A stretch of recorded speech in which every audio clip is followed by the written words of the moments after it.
শেকেরকোট বাজারে দ্রুত গতিতে থাকা বাইকের ধাক্কায় আহত মহিলা পথচারীকে উদ্ধার করে নিয়ে আসা হয় বিশালগড় মহকুমা হাসপাতালে।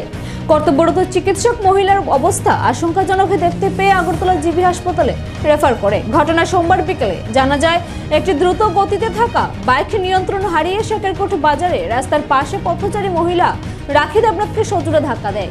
বাইকের ধাক্কায় রক্তাক্ত অবস্থায় ছিটকে পড়ল মহিলা পথচারী রাখি দেবনাথ। প্রত্যক্ষদর্শীরা বিশালগড় অগ্নি নির্বাপক দপ্তরে খবর দিলে দপ্তরের কর্মীরা ঘটনাস্থলে ছুটে গিয়ে আহত মহিলাকে বিশালগড় মহকুমা হাসপাতালে নিয়ে আসে।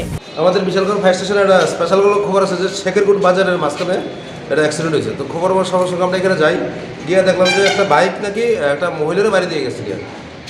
মহিলাটার নাম হলো রাখি দেবনাথ, খুব সিরিয়াস। বাইকের নাম্বার জানা গেছে? কোন জায়গাতে বুঝতেছেন? একটা বিশালগড় সাব ডিভিশন হসপিটালে বসেছি। বাইকের নাম্বার? বাইকের নাম্বারটা পাওয়া গেছে TR03L 8660। মহিলা কি কোনো গাড়িতে ছিল না রাস্তা ছিল? যেহেতু রাস্তার মধ্যে সম্ভবত বাইকে বাড়ি দিচ্ছে, রাস্তার মধ্যে হইব।